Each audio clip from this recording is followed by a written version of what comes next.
So I want to really do my best. Normally on our weekly training calls, I'm not so great at honoring our time because you all are more than happy to sit around and ask questions afterwards. But recognizing that I made this training available to everyone, Facebook, Instagram, Twitter, not Twitter, LinkedIn, and my email list, I want to make sure that we get started on time so that we can keep on schedule. So with that being said, there is the potential that this will include people that are not in our system for automation on a mission.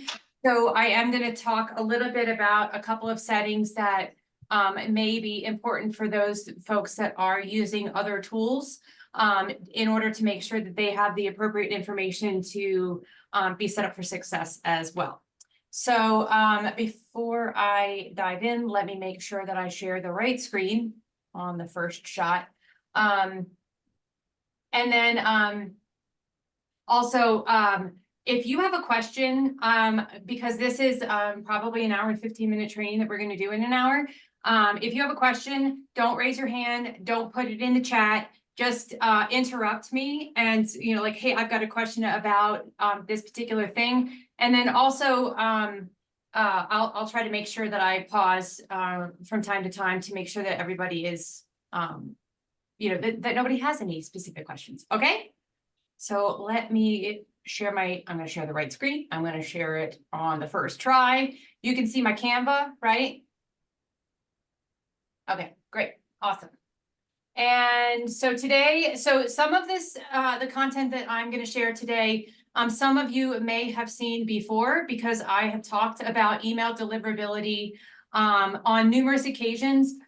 Prior to the stuff that's going on with Google and Yahoo, this is one of my favorite topics to talk about. And I can't really tell you why. I think email marketing itself is incredibly powerful, and helping people understand the nuances about what they need to do to get in people's inboxes is just, you know, it's kind of like a fun mystery, I guess, to me, in some sort of weird, sick way. Okay, so what we are talking about is the updates that are coming down the pike essentially in 2 days, how it impacts your business, and things that you can do to proactively avoid permanent damage to your sender reputation or your email list as a whole, and also just things that you should be thinking about as it relates to how do you manage and maintain email relationships over time. So the first thing that I want to sort of revisit, and I don't get to take credit for this, Ryan Dice from Digital Marketer is the one that said, you know, like, you know, put these words in this particular order for us to just sort of remind us that email marketing is about building relationships. So when I've done this presentation in the past, I've talked about or started with asking the question, is email marketing still relevant in insert year here? So is email marketing still relevant in 2024? And I'm still going to say the same thing that I said years ago, which is absolutely, it is still the most cost-effective and impactful method that you can use in your business to market and scale and grow. But with that being said, the thing that I want you to remember is not only is it about relationship building, but it's also about remembering that this is a privilege. We don't have an inherent right to email people, and it is our job to make sure that as we are using email to market our products and services, that we don't forget that. I was having a conversation with a client right before this call, and we were and she was talking about when we did this training last week, how impactful that reminder was that we have to remember that there is this other person on the other side getting these emails. So when we think about that, like, ooh, all these names, and I get to do whatever I want with them from now until the end of time, that's not how this works. And we really do have to be conscientious about how do we interact with our people? What are we saying to them? And when they are showing signs that either our messaging is off base or that they, you know, one person in particular is no longer interested, we need to make sure that we're respecting that and giving them an easy out. So in terms of making an impact with your email, there's things that we want to sort of keep in mind. So prior to or before we get into the technical stuff, I want you to be thinking about all of the stuff that we're talking about are the keys or the secret sauce to making sure that your emails are landing in the inbox. And we do that by making sure that we are, one, talking to our ideal customer. So if you're not in the habit of specifically creating messaging for a particular audience, and you're just sort of talking to anybody and everybody, then our ideal clients don't see themselves in our messaging. So we want to make sure that our list is comprised of our ideal clients and customers, and that when we're talking to them, that we're speaking specifically to those people. And then also thinking about, so in the other parts of this conversation, what are some of the things that you can do to help make sure that that's exactly what's happening. So one of the things that I used to say was, these are best practices. And I've said over the years that I think about these as common sense principles when it comes to our email marketing. And then what's happening as of essentially February 1st is what used to be best practice is now going to be the minimum standard. So no longer are we allowed to not have any sort of like oversight in terms of how we manage our lists, how we communicate with people, how we allow people to subscribe or unsubscribe. All of those things are now going to be the expectation, and our failure to adhere to these requirements this is what we talk about when we talk about damaging your sender reputation. Could involve blacklisting your email. If you don't make changes to the way that you're doing your marketing based on what we're talking about today, you will see potentially droves of people being marked as undeliverable in your system, simply because you're not using the best practice or that required update in terms of how that's happening. So let me explain a little bit more about what I mean. So number one is making sure things like your unsubscribe list is not being marketed to. So removing those people from your system.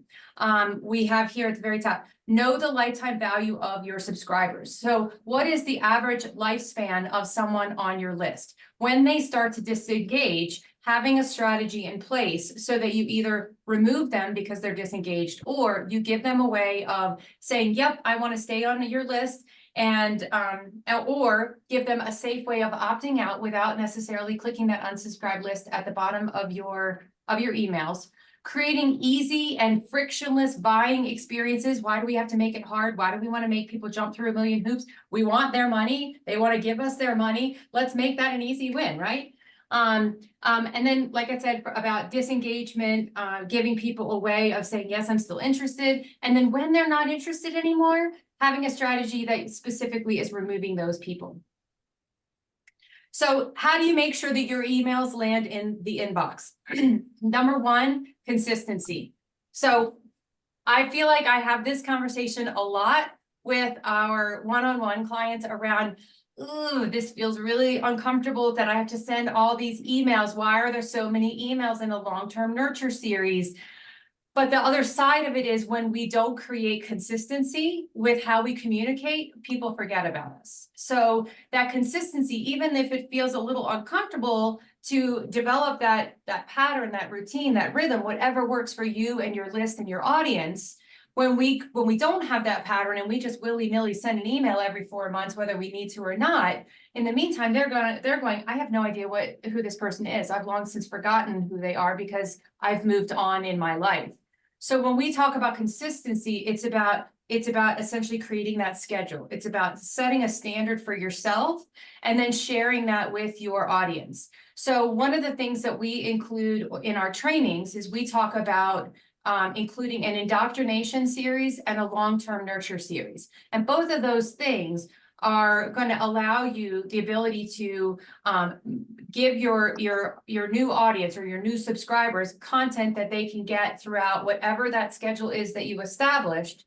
But that first email that goes out in your indoctrination includes this is how you can expect to hear from me. This is what communication looks like for me. Follow me here on Facebook. I'm really active on LinkedIn. You're going to get a newsletter once a month. You're going to get a blog from me every single week. So we tell our subscribers exactly what to expect from us, because then we are setting the tone. And then the key is making sure that whatever it is that we've set for ourselves are expectations that we can live up to. Because the other side of that is when we fail to meet that consistency, we break trust with our prospects and our clients. Next thing is providing value. So if we keep in mind that email isn't just a way of selling our stuff, then we're mindful about making sure that we provide value. Now, all of a sudden, that white screen of that Word document with the flashing cursor and you're going, I have no idea what to say, suddenly becomes a little bit easier. So if we give ourselves permission to send valuable content throughout our days and our weeks and our months, now we're providing that touch that is not just buy my stuff, buy my stuff, buy my stuff, because nobody wants a repeated buy my stuff, buy my, all they ever do is sell, sell, sell. So if you look at your email history from me, if you're an Automation on a Mission member, you get lots of stuff about what's coming in terms of our trainings, but we send out a weekly blog. We will send out value-added content when there's relevant information that might be beneficial, like this free training. Other things, so making sure that you're gaining consent. So when we talk about that, if you have a system like Keep that says, we're going to do a second layer of email verification by making sure that you are consenting to that marketing. In our system, Automation on a Mission, our tool will allow you to verify an email to make sure that it is deliverable before you ever send. It's an additional, literally, it's like a penny per contact when you verify that email, which is why I said it's worth every penny. But what it's doing is it's going to do that in the background. So then you don't risk sending to somebody whose email address wasn't real. Because lots of times it's really common that people will sign up for a free offer or something like that, but they're not going to give you their real email address or something like that. So validating emails helps protect your sender reputation, which helps make sure that you get in the inbox, because the message that you're sending to Yahoo, Google, Hotmail, all of those things are, I care about my list health, and I'm only sending to engaged and interested subscribers. So when you are just sending to this list, and so one of the things that we talk about a lot with new customers or new clients is use a tool that checks your list as a whole before you put it inside our system. Whether you're getting started with MailChimp, or you're getting started with Constant Contact, you're getting started with Keep, you're getting started with Automation on a Mission, verify that list, clean up your list ahead of time, because anytime you send from a new platform, it's a chance of sort of hitting the reset button. And when you're sending to all of these emails that you haven't talked to in like 6 months or 8 months, and you are bouncing left and right, you are hurting your sender reputation, and you hurt the server that you're sending from. So when you send from Keep, you're sending from a Keep server. When you send from MailChimp, you're sending from a MailChimp server. So there is a minimum standard that you have to adhere to, which we're going to get to in a second. But at a minimum, you want to make sure that you're doing everything that you can before you ever press that send button to make sure that your emails are actually valid email addresses that you're sending to, and that they have consented to marketing. So can you go out and buy an email list? Yep, I get at least one invitation in my inbox every single day. At least one that says, I can give you your next list. Yeah, it's also not legal. So when you grab those lists or scrape those lists from LinkedIn, or you scrape that group from Facebook, the ethics of that are, I would say, on the murkier side. And the reason being is that they didn't give you permission to take their email address and to market to them. What they've done is given you permission to interact with them on LinkedIn or interact with them on Facebook. So when we talk about consent to marketing, it means I've captured your name and your email in this particular form, so I can send you this specific content. So that's consent. Does that make sense? Does anybody have any questions about the difference between those things? Hey, Christy, it's Kat. I have a quick question. Sure. So when, like, you have a Facebook group, and I don't know if I do it in my group, but I've joined other groups, and they ask you what email address did you use to whatever. Let's say it's a group and you've also purchased a course or something like that. What is, and maybe this is just put a pin in this or write this down for future training. I've always thought, ooh, I'm missing an opportunity to build my list that way. So are you saying that we can't do that? Or I'm saying that that's not how they, so when you're asking somebody, or so when you go and you join a group and they ask for your email, that email is specifically like, It's connected to that group. It's not connected to your email list. It's not connected to your email marketing. So technically, So it's not legal. But it's not people, consent to join your email list. yeah, so exactly. Okay. So if you have a form that's on your Facebook page, or you're telling them this is how you're going to use their email, that, you know, then that's a different story. But when you, Okay. like, a lot of times when you join groups, they'll make you give their email address, but in order to join the group, but that's not consent. Does that make sense? Yes, yes. Okay. Thanks for clarifying that. Absolutely. So, and then the last piece here is about segmenting your lists. So last week when we did this training, I had a really good subject. Her name is Yvette, and she has a business. She's a healer, and also she has a business selling Pampered Chef. So those are two very different audiences. Can she capture names and emails from both of those lists and have overlap? Absolutely. But if she's got her Pampered Chef list in her marketing system, and she's got her healing list in her marketing system, and then she goes out and sends a healing email and it goes to everybody, now that message is going to land flat with all the people who just had interest in her Pampered Chef information. So when we segment our lists, not only does it give us the ability to learn insights and valuable information about our audiences, but we are doing ourselves and our audience a disservice by not sending targeted communication based on who they are and how they entered our system. So that is a really big difference in terms of like Pampered Chef versus healing. But your system, your email community might be a little bit more gray. And also there may be a way for you to still segment out. So another example is we have a client who runs events, and most of her events are in person. So let's look at this from the scenario of in-person events, large scale events, and small intimate retreats. So if I know that you're only interested in virtual events, and I send 3 months of intense emails telling you to sign up for my 3,000 person event, you're probably going to unsubscribe from my list because clearly you don't care about the information that you've known and learned about me, right?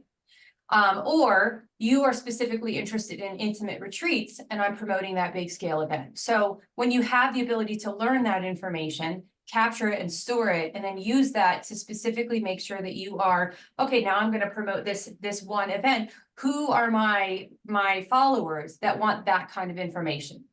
And you can learn that stuff over time and then use that to create your segmented buckets. When you send targeted emails based on what people are interested in, they're going to pay attention. When your email speaks to everyone, then they tune you out. They stop paying attention because they don't think that you're talking to them.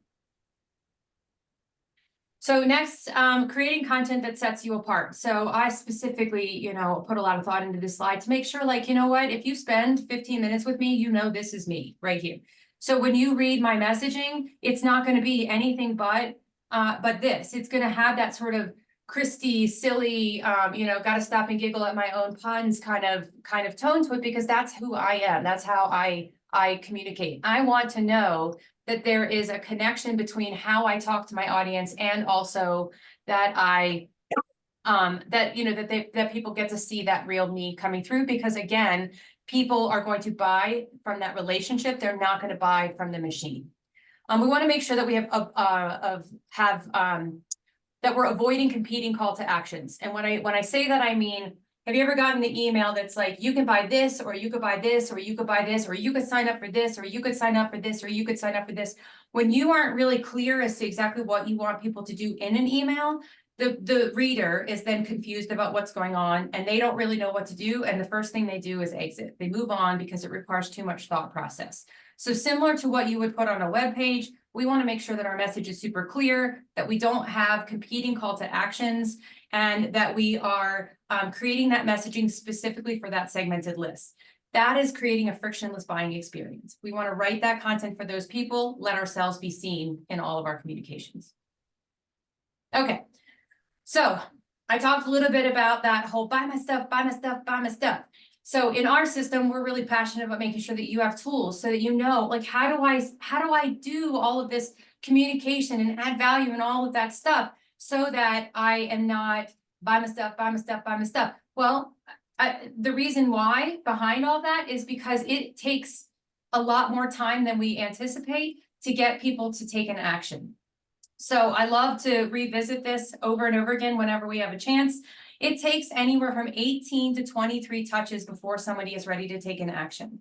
So if somebody goes to your website and they sign up for a free trial, they fill out your form to be on your blog list or your newsletter list, they take advantage of your lead magnet. If you go email 1, email 2, thank you for my lead magnet. Okay, awesome. Now here's my $1,000 coaching program, or here's my my $3,000 mastermind, et cetera, et cetera. It's essentially going like, I'm going on a date. Hi, my name is Christy. It's great to meet you. And then the next time that we hang out, I'm going to get down on one knee and ask you to marry me.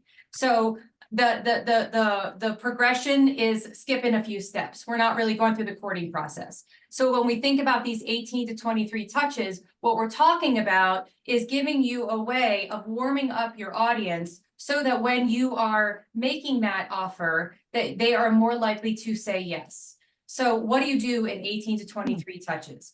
You get to know your audience. You share a little bit about who you are and what your business is about. You explain to them the what to expect from you. You share your testimonials, your case studies. You answer questions, commonly asked questions that come up during your sales calls, which, by the way, if you're able to do that in your emails, you are then proactively addressing objections before they're even raised. Wouldn't it be great to clear an objection before you have a sales conversation? You can do that in your emails.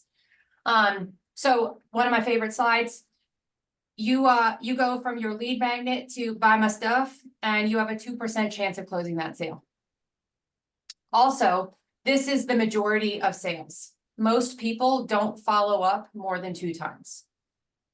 So, and when we think about this, this is the number of touches. Your touches could be email, it could be text message, it could be phone call, it could be carrier pigeon, postcards, direct mail pieces, all the different things. The overwhelming majority do not do more than 2 follow-ups.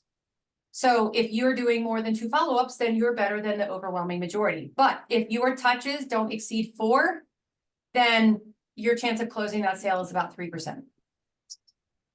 So we get up to a 20 touch strategy, and you have an 81% chance of closing that sale. And also look at the difference between your competition. What percentage of your competition is actually following up 20 times?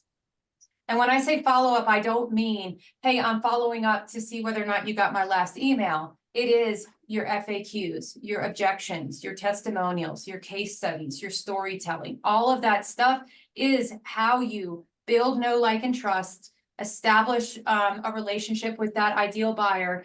And you can spread this out for however long you want, and you can do it indefinite. So you can have email after email after email with some text messages or a postcard intermixed, or all of those different things.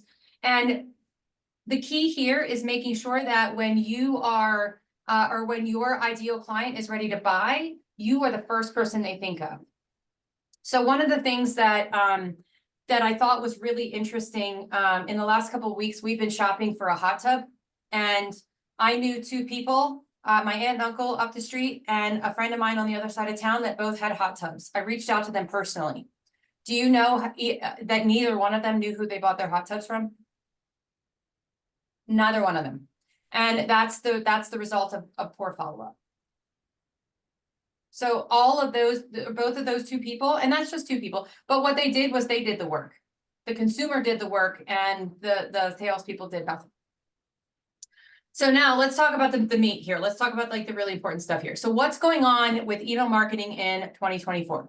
So as of February 1st, and it is going to get exponentially more restrictive. So what I hear, similar to all of the changes that happened last year with phone, they're going to say one thing and then another thing is going to happen, is that like you will see a decline in deliverability if you don't take action come February 1st. You will see an increasingly more restrictive, or you'll see bigger issues if you don't take action through June. But by August, if these actions have not been taken, it essentially will shut down your domain. Like your website will work, your domain will work. Will you be able to send marketing email from that domain? Absolutely not. Will you be able to continue to market to your emails? Probably not, because what's going to happen is if you send from that domain and you've not gone through the steps that we're going to talk about, your emails will be bouncing back, which will then mark those contacts as undeliverable. So then once they're marked as undeliverable, then you cannot send to them again. So picture, or if you could do a search wherever your list is, if it's in Google, like in a Google sheet or an Excel spreadsheet, you can do the same thing. Go look in your account, whether that's Automation on a Mission or MailChimp or what have you, and run a search and see how many email addresses are Yahoo, AOL, or Google. So I did a search for one of our clients who had a substantial list, and it was 57%. And that's just emails that are Google, AOL, and Yahoo. And I don't know about you all, but my email address, Confluence, at confluencebusinesssolutions.com is also Google. So that's not going to show up when I just do a generic search. How many of your business email addresses in your system or your own is actually also a Google email?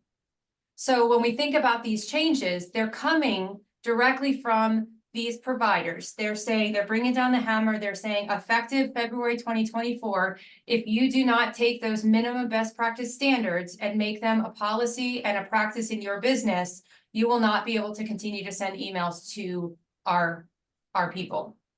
So the driving force, Google, AOL, Yahoo, right? So what we're talking about in terms of like the long-term damage is, like, if they're unsubscribed, then they'll continue to be undeliverable. If they bounce, then it hurts your sender reputation and you can't send to them. So could you imagine losing 50+% of your email list simply because these things weren't taken care of? So things that you now have to do, you have to have a one-click unsubscribe button on all of your emails. So if you're using our system, Automation on a Mission, this is actually automatically included in your account. So it shows up at the bottom of your emails. You can't see it when you're crafting the email, but when the email goes out, it's in there. You can have a subscription preferences. So I use the example of the person who runs retreats, and she's got virtual, in-person, and intimate. She has subscription preferences. You click on the little form, you say what kind of stuff you're interested in. Not only is it helping with that list segmentation, but it allows people to unsubscribe from certain kinds of content. So you can have subscription preferences, but how many places have you gone personally to go and unsubscribe? And when you click the button, you have to provide an explanation and jump through some hoops. So those things should be going away, but at a minimum, it should be easy for people to unsubscribe from your list. The other thing is making sure that if you change systems, that you honor that, because even if you're moving from one system to another, you still need to, like, if somebody's unsubscribed and your list is currently in MailChimp, when you move them into a new system, you need to not take those unsubscribes with you. If you're doing work with clients in overseas, you actually are required to delete their contact record altogether. Other things. So these have been around for a long time. In our system, if you are, and I know Keep is this way as well, MailChimp, Constant Contact, I don't actually know what they do when you are over the limit. So these limits of less than 1% for an opt-out rate and less than 3% for a bounce rate, this is the industry standard. So these are not just hard and fast our rules, these are the rules of like the policy makers. So Google and Yahoo and AOL, their job is to protect their consumers. They don't care about us as marketers unless we're giving them money, which isn't going to happen through the email. It's going to happen through your ads and things like that. What they care about is protecting their subscribers. So if you send out an email and your email goes out to, I can't do this math. So if your email has more than 3% bounces, and typically where this happens is somebody uploads a list and they didn't check it ahead of time, that's going to happen. If you don't set up your settings, which we're going to talk about here in a few minutes, and you continue to send emails, your emails will bounce, you'll be over that 3% and you'll get yourself into some trouble. So the bounces hurt your sender reputation, because when you're over that limit, the system is getting a message. Google gets a message from you, whether you are aware that you're saying this, I don't care about my email health. I don't care about my list. So you have to pay attention to this, because otherwise you send a bad signal to your to Google, to Yahoo, to AOL, to Hotmail, to all those people. And then the opt-out rate, same thing. When you are sending out emails to, and you've got that over 1%, it's saying that I don't care about my subscribers. I don't care about how old they've been, how engaged they are, all of those things. So when we, and also, I think it's just worth clarifying, when I talk about your domain health or your sender reputation, let me just clarify, what I mean by that is I want you to think about it like a credit score. When you come of age and you get to go shopping and you have nothing, right? And then it takes you a little time to build it. But also you miss one payment and your credit score plummets, right? Same thing happens with your sender reputation. You start out at like neutral.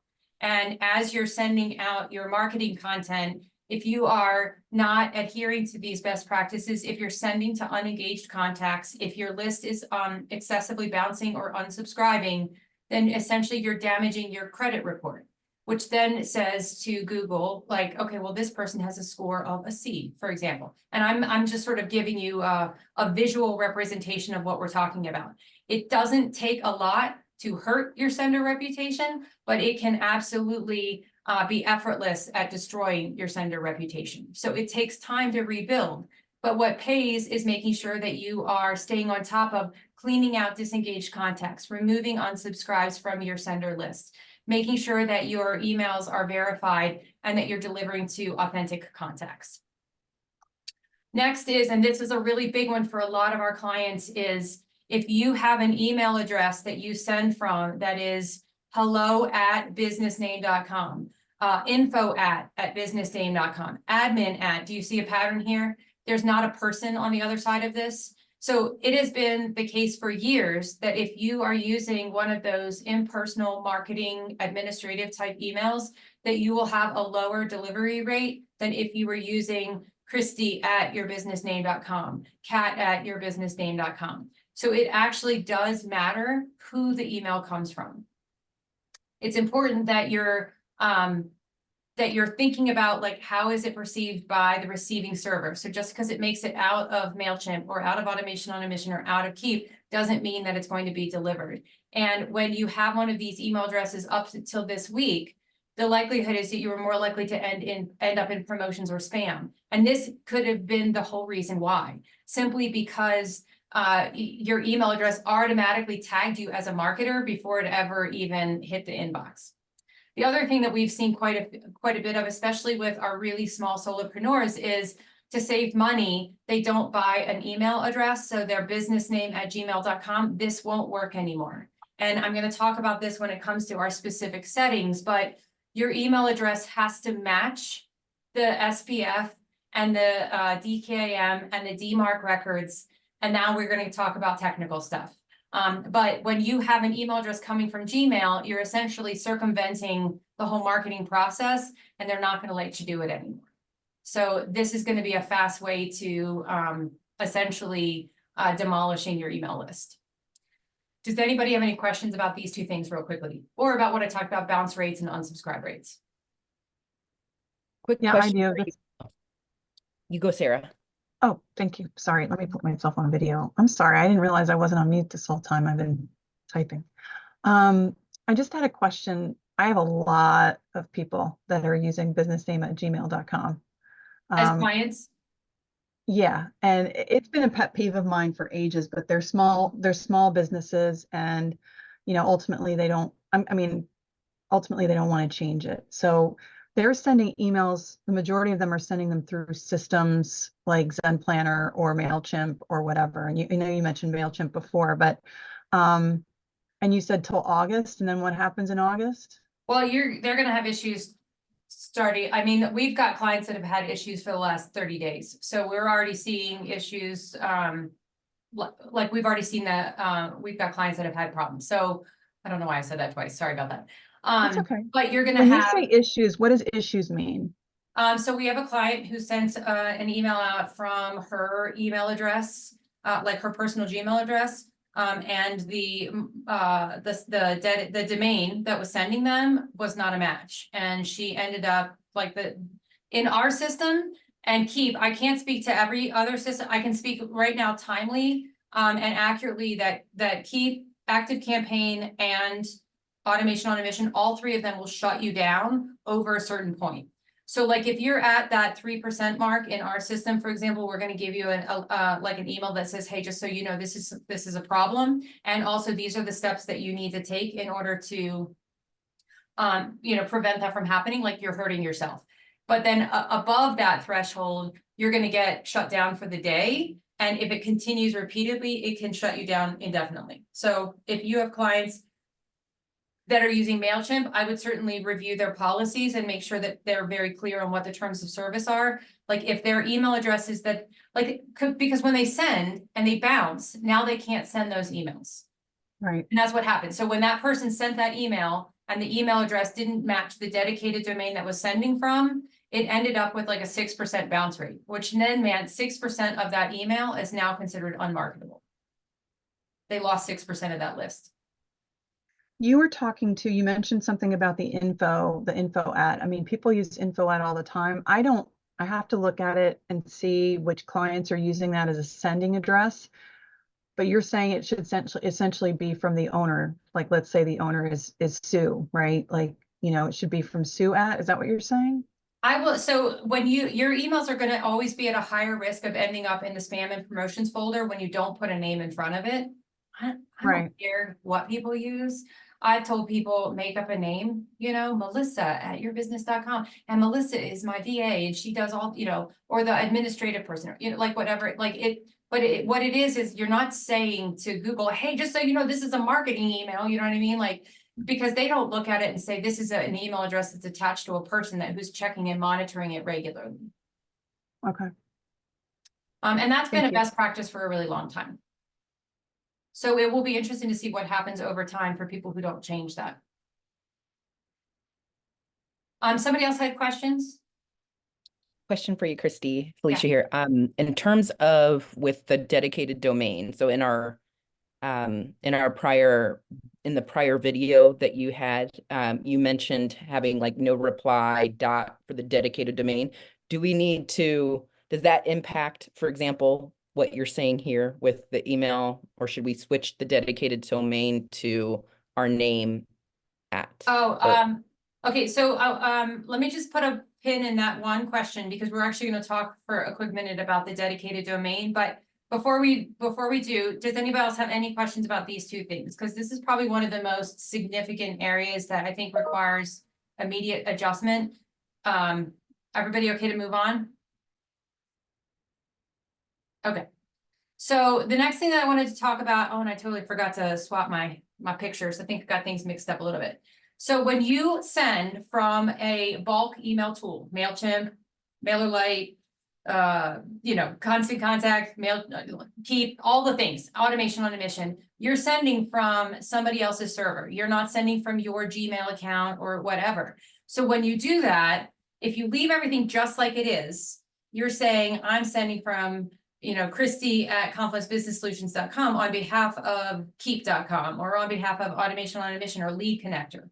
And so essentially it's a shared domain and you're sharing that domain with every other user that doesn't have a dedicated domain. And so typically what ends up happening is your emails are not going to deliver well in general, simply because the bad players don't care about whether or not they're doing any sort of harm. So they get in there, do their damage, they get on, they move on to the next platform or change their email address, et cetera, et cetera. So in all of these platforms, you have a way of setting up 3 different kinds of records. So there's an SPF record and a DKIM record. When you're using Automation on a Mission specifically, when you set up your dedicated domain, it's like you say, no reply.yourdomain.com. You are creating the SPF and the DKIM records for your account. And then when you put them into your hosting company, that is what essentially makes the connection. So what is SPF and DKIM? It's basically you saying to your hosting provider that whenever an email comes from Lead Connector, from Keep, from MailChimp, from whomever that sender is, and it's my domain, that it is legit email, it's legit business, it's not a bad player. Does that part make sense so far? Just from a high level perspective? Okay, the part that has not been required up until today, or up until 2 days from now, is the final piece of this policy. And that would be what we call the DMARC, or the final piece of this, which is your DMARC policy. So what this is similar to that SPF and DKIM, where you'll get a series of code that you stick in your DNS, wherever you host your domain. You also have to go in and create what we call a policy for how emails will be handled if it doesn't meet that criteria. So let's say, for example, you're using automation on a mission as your sender, and an email comes through and it's passing through your server, it's passing through your hosting company, and it's coming from orientexpress.com. What is the system supposed to do? Is it legit? Is it safe? Is it okay? Is this a bad player? Is this somebody spoofing my domain? Those kinds of things. So your DMARC policy is essentially telling your hosting company, here's how I want you to handle anything that's questionable. Okay? And I want to show you a sample, and I pulled up all my tabs, but I forgot one. Hang on one second.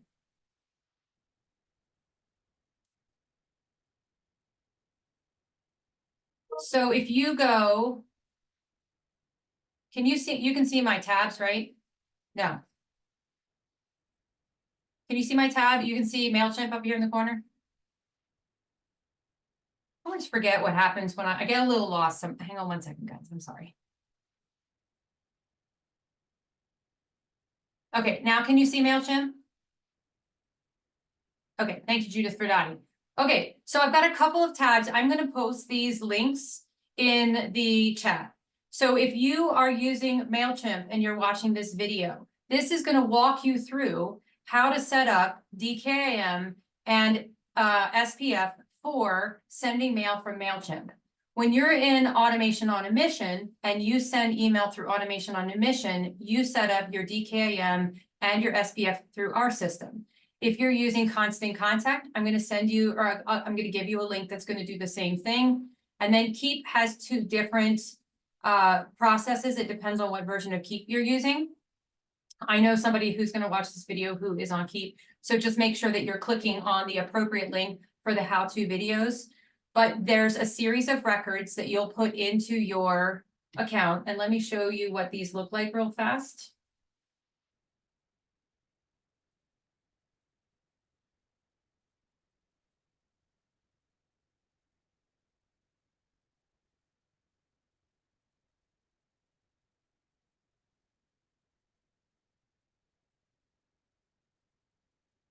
Sometimes it doesn't want to let me back in there. Okay, I'm gonna make another one real quick.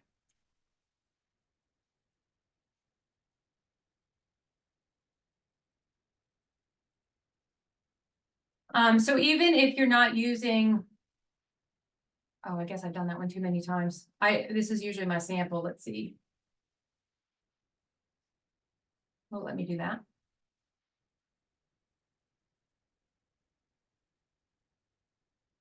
No, it's not letting me. Okay, here we go. I got it. Sorry about that, guys. Okay, so even if you're using a different platform, you're using Keep or MailChimp or something like that, these are the things that you're looking for. It's going to be different depending on what client you're using. So if you are in Automation on a Mission and you've already set up your dedicated sending domain, then you've already done this. It's the copy and paste back and forth. And what you do is you put these into your hosting provider's DNS. So I'm not going to go into the details of specifically what that looks like, because every hosting provider is different. Where they hide it is different.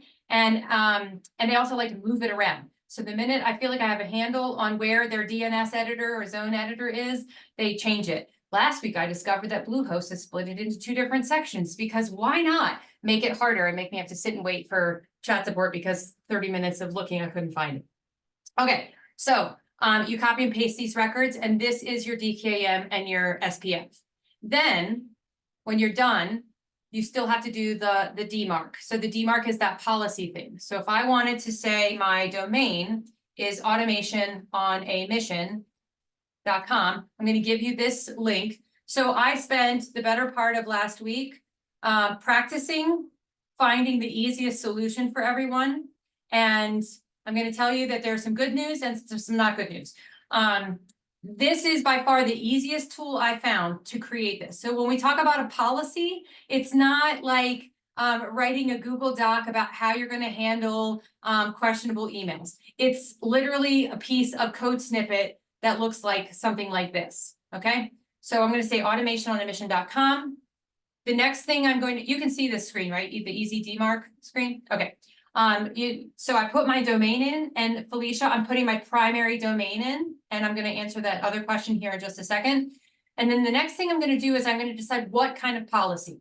So remember, the purpose of DMARC is to say, how do I handle naughty stuff? How do I handle an email that doesn't meet the criteria of it's sending from one of the things that's in my DKIM and SPF? Okay, so I have DKIM and SPF set up for my sending from Google, Christy@confluencebusinesssolutions.com, and I have DKIM and SPF set up to send from Christy@confluencebusinesssolutions.com via my dedicated domain, noreply.confluencebusinesssolutions.com. Okay, so now somebody gets an email, or my hosting provider gets an email, and it's not coming from either one of those. So how does it want to handle it? Do I want nothing and just let it go out and take the risk? Do I want to quarantine it and review myself manually and decide how to handle this questionable email? Or do I want to reject the email altogether? Okay, so you get to decide how stringent of a policy do you want to have for your business. You can have it be loosey-goosey, you can have it be middle of the road, or you can have it be like on lockdown.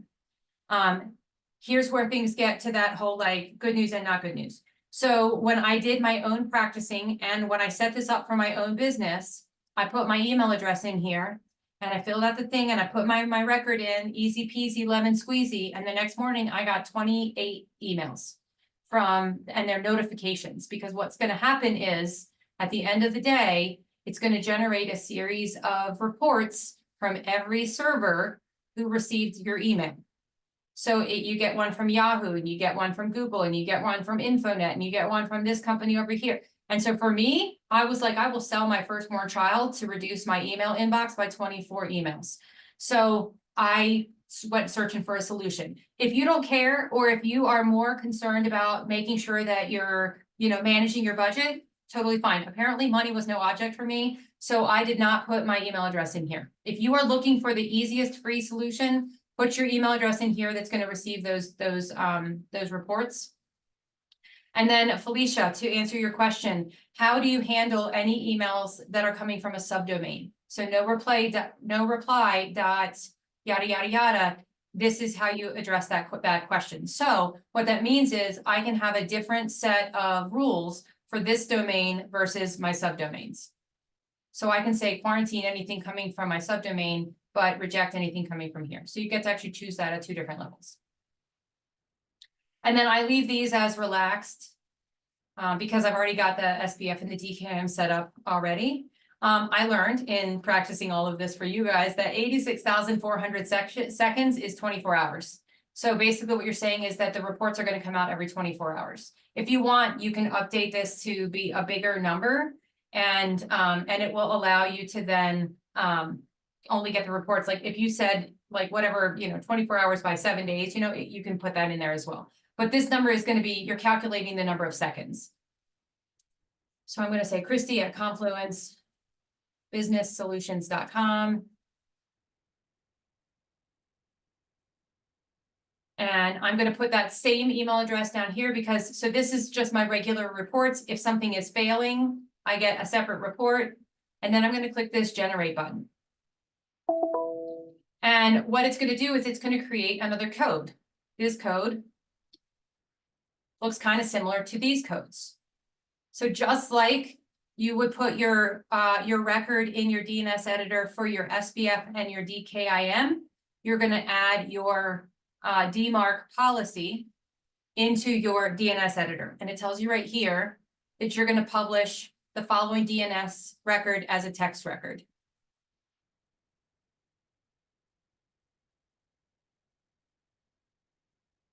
Would it be helpful for you to at least see what this looks like in real life? Should I go into the DNS editor? Anybody? Christy, this DMARC thing, is that for those other email services, Yahoo, Google, AOL, MailChimp, whatever, to give you back a report on whether your emails are getting through or not? Is that what it is? Yeah, basically, but it's being produced by your hosting provider. So when you send a bulk email, a marketing email, it's essentially going through 6 stages of checks and balances. So this is one of the reasons why it's not always so easy when somebody says, I sent an email and so-and-so says they got it, but so-and-so says they didn't get it, but I sent it. So, because what we can see is how far, like we can only see as far as the message that comes from the receiving server. That's Google, Yahoo, AOL, right? So they can say it was accepted, or it bounced, or it was denied because they've unsubscribed, right? So then that message comes back. So the same thing is happening here, where the policy is saying what to do, and then the reports are being generated saying this is how Yahoo has handled your emails that you've sent out, your bulk emails from this So server. we have stuff we need, like my domains are on Bluehost. So I've got stuff to do on Bluehost and in Automation on a Mission, and you're going to help me with that Thursday when we meet one-on-one, right? I'll always help you, Judith. What you have to do is, you don't have to do anything in Automation on a Mission. You have to create this record.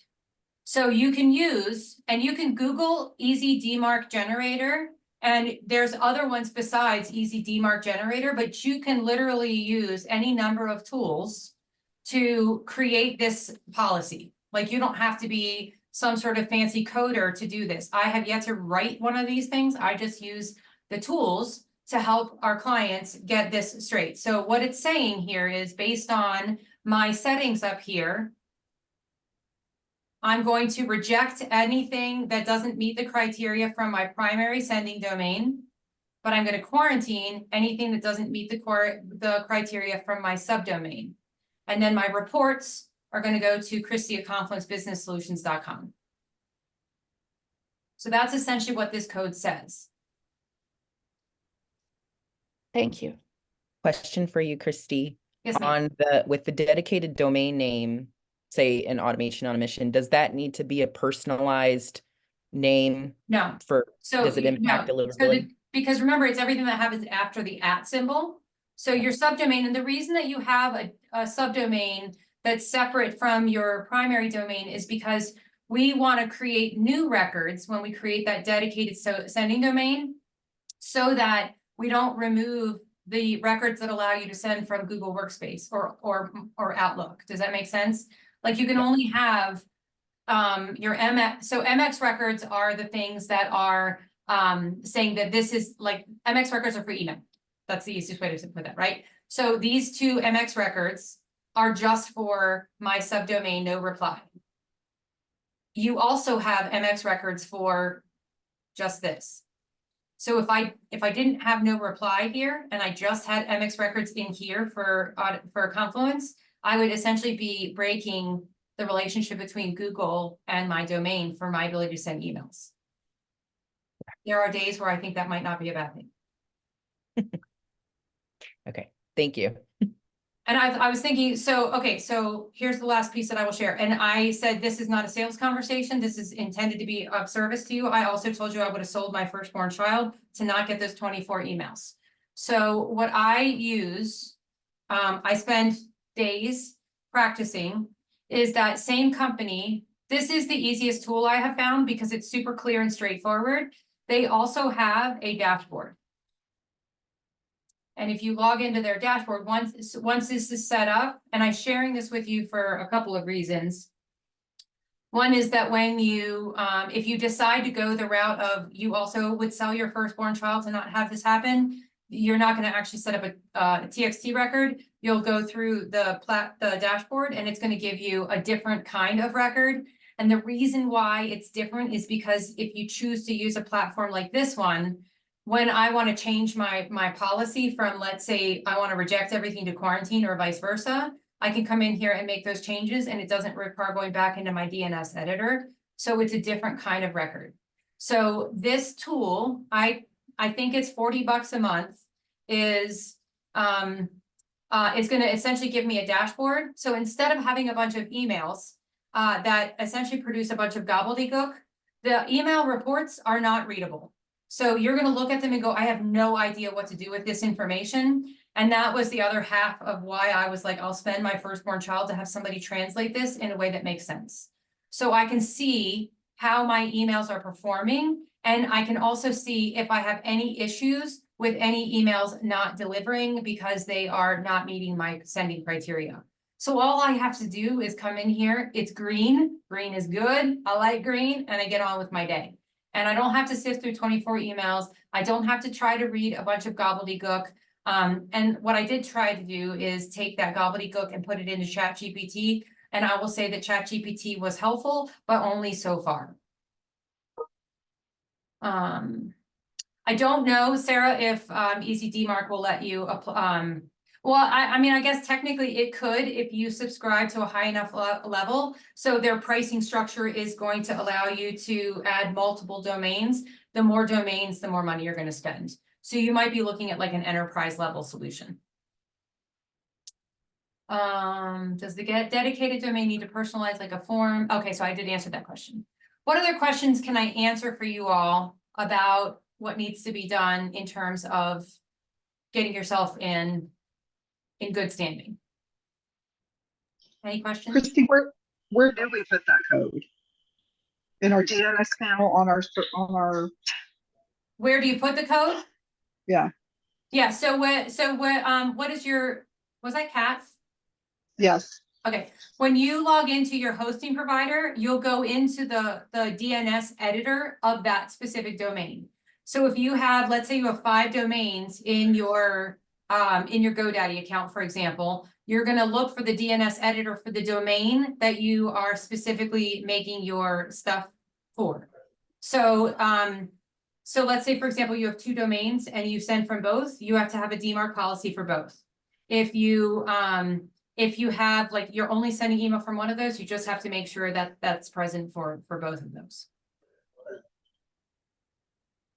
So recognizing that I think pretty much everyone here. So things that I would say are key things to pay attention to. So Violet, you have like an info @ hello @ sort of email. But the other thing that you have is you have a bunch of chapter presidents that are sending from personal email addresses or from email addresses that are not at femcity.com. So when they are sending, they are going to do damage to your sender reputation and also obliterate your email list. So you want to be thinking about how do you make sure that everybody has an email address that's femcity.com so that you're able to protect and preserve the reputation over time. Right, and then, but like on that point, so for instance, we have Philadelphia at femcity.com or Chicago at femcity.com. Those should be changed to Bridget at femcity.com or Sequina at femcity.com, correct? I would say your best practice is going to be that, but maybe start with Philadelphia and see how it performs. And if it doesn't perform well after these changes, then you make that update to the name. Should we go ahead and remove that access from them, like it's just short term until we get everything organized, and then we can just email it out from ourselves and change hello at femcity to Kyra at femcity? I would do that. Or the other thing, I know you've got a president's Facebook group, maybe do a tag to everyone that asks them not to send. Yeah. Okay.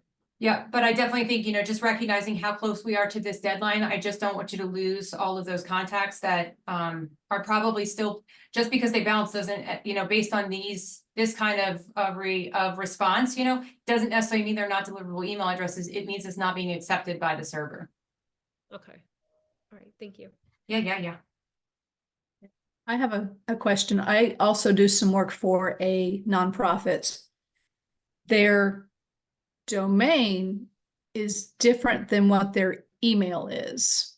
They're using Constant Contact, but what their email server is different than like their website domain. They should make sure that everything is matchy. So like simple example, if they send from a .com of the same domain as the .org, it's not gonna fly. Because, yeah, we're sending, yeah, their domain was not available for email for some reason. I don't understand. It was before my time, but I've been sending their monthly Yeah, I would have them, newsletters. I would explore that further. That should not be the case. But yeah, their emails are different than their website domain. So it's possible that maybe whoever they purchased the domain from didn't provide email services, although even that I would be It's surprised by. possible. But, with this day and age. It's a Wix site, Um, but their email is not through there. Yeah. well, and Wix gets wonky too, because if they purchase the domain from Wix, that also becomes more complicated because Wix is very restrictive when it comes to their DNS editor. As of a few months ago, you could not add custom MX records to a Wix domain. So Yeah. I don't know. I would be really interested to see how Wix is responding to this because I would imagine that they'll be losing clients if they don't address that problem because you have to have these records set up. It's not a. It's not an And I would option. love for them, Yeah.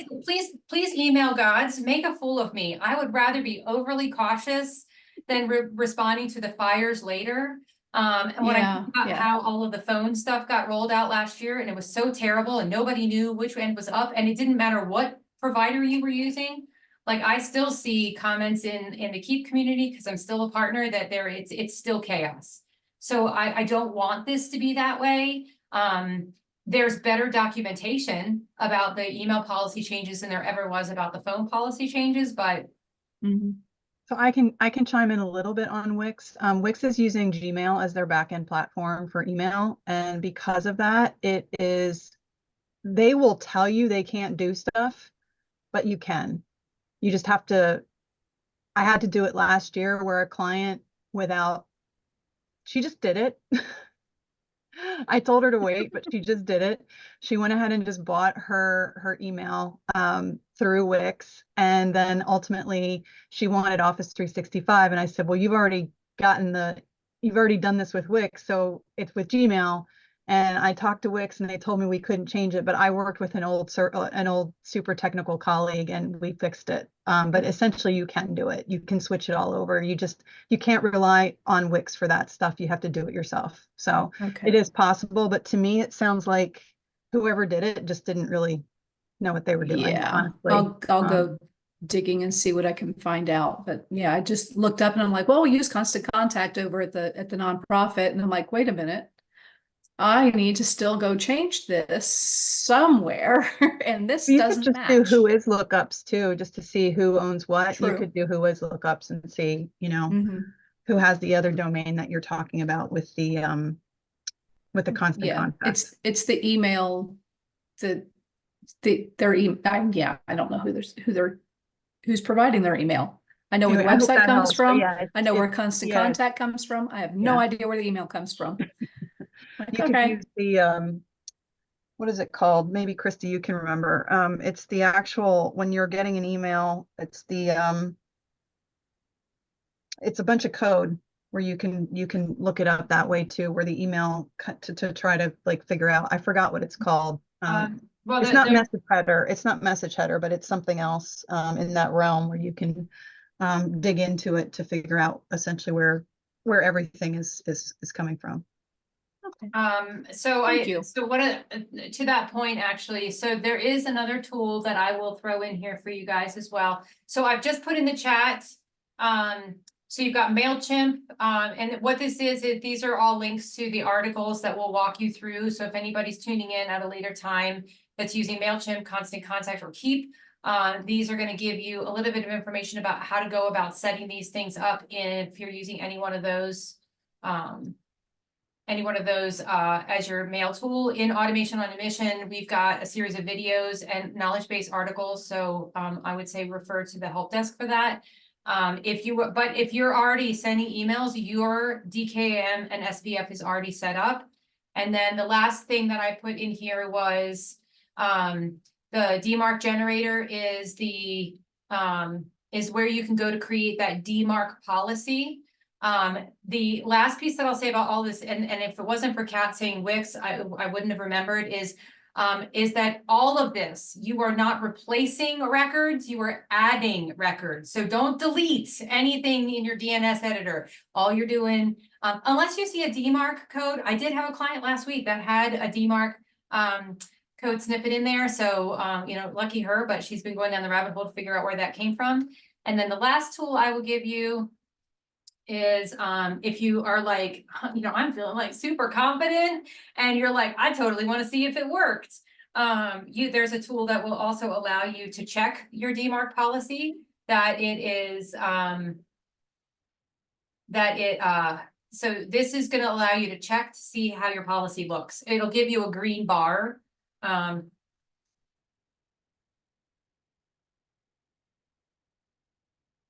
then, Tom, I put in there both links, or so the Google resource, Tom, is for both Pro, Max, and Classic. So you can just click the link for the appropriate one. Thank you. Cool.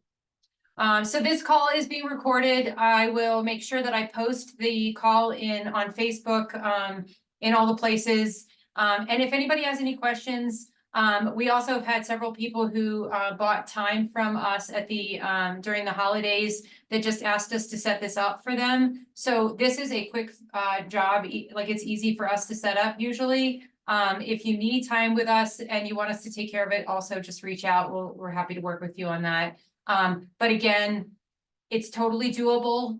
Watch the video over and over again. The key is just make sure you have that policy when it's all said and done. Okay. Thank you guys for being here. Hasta luego. Thank you. Thank you. Thank you. Thanks, Christy.